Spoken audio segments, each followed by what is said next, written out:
Zal ik een groot geheim verklappen? Ja.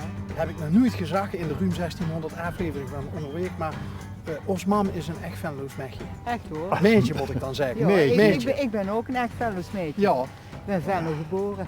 en getogen. Nee. En een groot gedeelte wel hè. Ja, ja, Op een maar- gegeven moment naar Tegelen verhuisd. Maar Oeh, vloeken in de kerk. ja, vloek in de kerk. Een Venlo's meentje wat nog... Ja, ik moest wel. Ja, het was onder dwang. Ja, Nou, dat weet ik nu. Nee, ze was jong, hè. Ze een blaad. Jong en ze onbezonnen. moest gewoon mee. Ja, ze moest mee. Ja, ja. Met Adonis. Nee. Wat? Nee, Toen die- was Adonis nog niet in als beeld. jong Die, kind zien nee, al. dat kwam pas veel later. Ik ben, toen, hoe oud was ik? Ik denk een jaar of 16. En toen ben ik van Hoezoet ben ik deze kant opgekomen. Heb ik op de Marie Roepaan heb ik opleiding gevolgd, zwakzinnige zorg. Oh. En toen, ja, niet meer terug gewoon. Nee. En toen, ja, Ja, dan komt de liefde. Toch maak je op mij geen zwakzinnige indruk. Nou, daarom kan ze, Toen komt het goed. daarom kan ze goed met me Normaal overweg. gesproken zou ik zo'n grappen nooit maken, maar ik dacht van ik ken het me nou wel, omdat het toen een beetje gezet was door Adonis. Nee, maar heb je elkaar dan op het werk leren kennen? Nee. Waar wij elkaar in Sint-Tunnis. Ja, Bij de een beetje Dizzy Mans uitgaan. Band. Oh, Leuk hè? de Dizzy Mans Band. Ja, En dat was dat een live optreden van de Dizzy Ja, Mans Band? ja. En vertel eens, Venlo's meetje. Wie had ze trouwens met de voornaam? Wally. Wally. Ja. Daar moest ze even over nadenken, Wally. Ja, nou, dat is een afkorting van... Waltrood. Nee. Oh, alsjeblieft. Hey. Nee, van Waleria. Ik ben half Pools. En mijn vader was een Pool. En die is in 1944 is hij in Venlo terechtgekomen. Ja, en toen mijn mam leren kennen. En ja, toen kwam ik. Dus Waleria. Waleria. Is dat eigenlijk een beetje wat Dat is we een ook wel als Poolse naam. Valerie kennen of zo? Of Ja, maar Valeria. Valerie is geen Valerie is Italiaans en Valeria is echt een Poolse naam. Valeria Zup. in Polen noemen ze het ook geloof ik Valerka. Hè? Nee, Valerka. Ja, Valerka. Die Valerka. W die spreken ze een beetje als een V-jood. Bist ze dan tweetalig opgevoed ook? Wordt er toen zo Alleen in Pools het gesproken? vloeken. Wat bleef? Alleen in het vloeken. Ja, dat is echt hè. Vloek ze nog wel eens in het Pools? Ja. Ja? Ja, als ik Tegen het als... Nee. Wat is een... is er een Nee, er is geen net vloekwoord. Oh, oké. Nee, dat ga ik ook niet doen, want ik krijg al Polen op mijn nek. Toch? Hey, maar het is heel bijzonder dat we binnen een week tijd, volgens mij, en de vorige die ons dat vertelde, die vertelde over heel veel mensen uit Oostbloklanden die Ja. direct na de oorlog bijvoorbeeld in Reuver terechtkwamen. Er zouden ook een hele mensen uit Ja, ja, Oekraïne ja, ja, en zo. En, ja, ja. en nou kom ik nog een week later dicht tegen. Ja. En die vader is dus die in 45. Wat was de aanleiding dat hij in 45 dan... Dat is een heel mooi verhaal. Ja, hoe zat Dat het? is Ja, de- ja dus jij weet dat onderhand beter dan ik. Nou. Haar vader die heeft in Gdynia, Gdansk, of Gdansk, Gdansk, ja. de eerste aanval van de Duitsers had hij moeten vechten. En daar is hij gevangen genomen en toen is hij voorop gestuurd naar Rusland. Door de Duitsers. Voorop gestuurd, wat Ja, Voorop in het leger. voor de troepen uit. Moesten hun. als kanonnenvoer min of meer. Ja. Oh, Ja, Ja, hoe oud was die, is daar, die zijn daar, heel veel Polen zijn ontsnapt en die zijn langs de Zwarte Zee, Turkije, zo naar Egypte gegaan. En daar hebben ze met Montgomery tegen Rommel gevochten. de tankoorlog. Ja. Ja. En van daaruit zijn die naar Engeland gegaan. En daar hebben ze een volledig Pools bataljon is er geweest. En daar hebben ze die idee meegemaakt en die zijn op een gegeven moment gestuurd naar Zeeland. Provincie Zeeland hier. Ja, maar hij heeft toch ook nog in Jeruzalem gezeten? Ja, maar dat was toen Ja, daar in die kant uit. die kant uit. Maar En- die pap heeft dus in zo'n Pools bataljon. Ja. Ja? Ja. Maar dan is nog even de missing link is Venlo. De missing link zit dat in Limburg heel veel werk was. in de zin van mijnbouw. Ja. Haar vader kon dan zeg maar terecht bij Constructiewerk had hij altijd. constructiewerk gaan doen in Tegelen. En die hadden Maar toen eigenlijk de die kans. Die zat in Heerlen, daar in de buurt van Heerlen. Want daar zijn we nog wel eens met pap en die Poolse toestand naartoe geweest. Ja.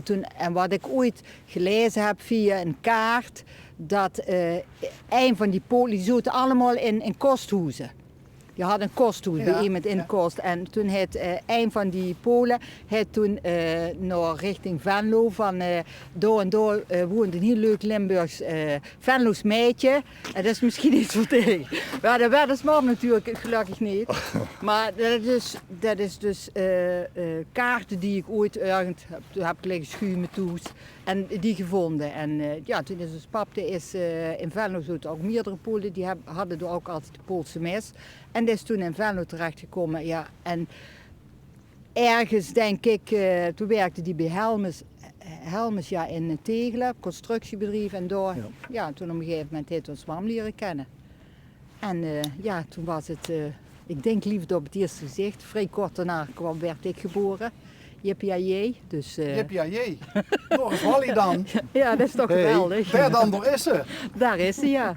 En hoe groot is het gezin uiteindelijk nog geworden? Ik heb nog 2 broers die daarna zijn geboren. En een halfzus. En ik had 1 halfzusje, dat was er al. Oké. Dus dat was geweldig. En wanneer kwamen Adonis in beeld?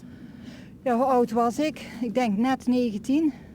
18, begin 19, toen ik 18, 19 was.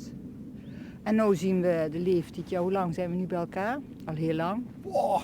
Ik ben net gepensioneerd. Hij was al iets gepensioneerd. Dus daarom ook op gewoon een dinsdag heerlijk fietsen.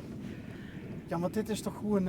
Dit is vakantie, hè? Ja, dit is echt vakantie. Nou, we hadden het er net in de auto nog over.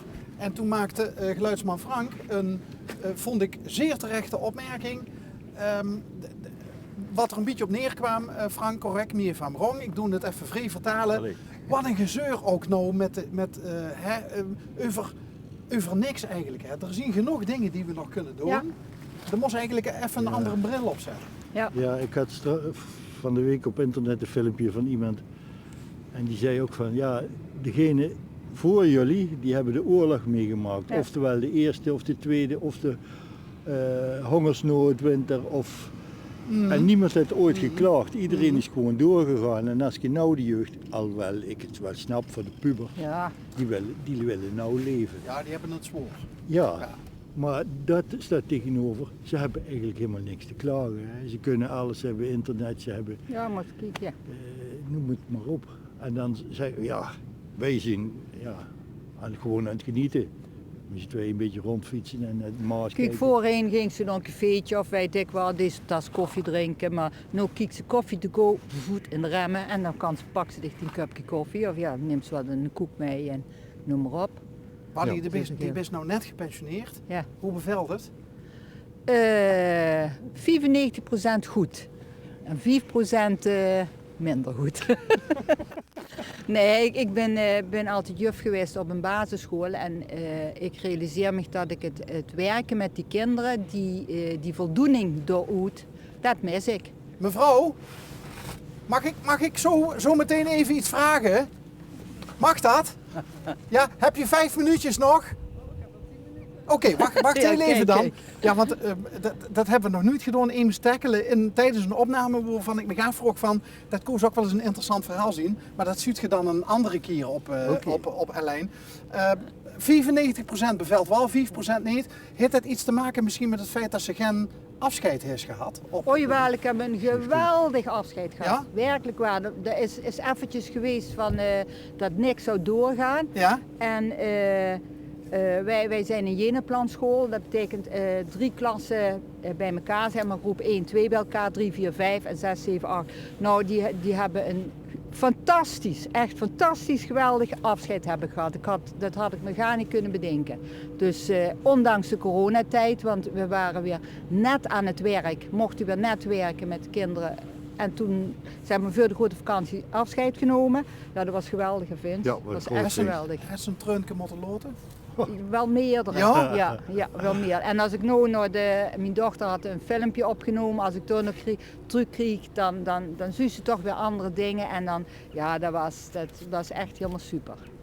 Maar dus ook super school hebben wij, hè. Ja. Dus, Nou heb ik de vraag al een tijdje niet meer gesteld. En nou vind ik het wel weer een toepasselijk moment, want hij schuurt me eigenlijk vanzelf weer te binnen. Als ik ook zo met z'n tweeën zie, je zit al zo lang bijeen. Wat is het geheim van een succesvolle relatie? dat was geloof ik gisteren of vanmorgen nog bij koffietijd.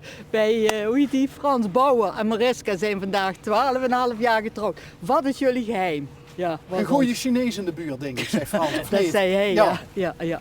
Nee, ja, wat, elkaar in de waarde laten, hoe zeg je zoiets?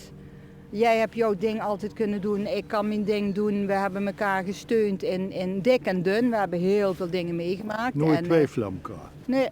En we hadden altijd één lijn in de opvoeding. We hebben 2 Eén kinderen. lijn trekken en that's it. Ook al was ik het totaal niet mee eens of hij was het totaal niet mee eens, dan toch samen, ja, toch het ding doen. Hè. En heel veel, we hebben heel veel gereisd. We reizen nog hartstikke veel. En met kinderen veel er naartoe. En ik ben altijd thuis gebleven. We hebben een oud campertje. Ja. Daar gaan we veel mee weg. Oh, Zijn we van de zomer 10 weken geweest en het was eigenlijk de bedoeling dat we nou in Griekenland zouden zitten voor een jaar. ja. En ja, als je dat niet met elkaar kunt vinden op zo'n kleine 4 meter, Dan is het af en toe krap. Dat is weer om de zoveel tijd weer eens even een goede test geweest. Hè? Ja, maar dat komt Adonis wel weer aan doen.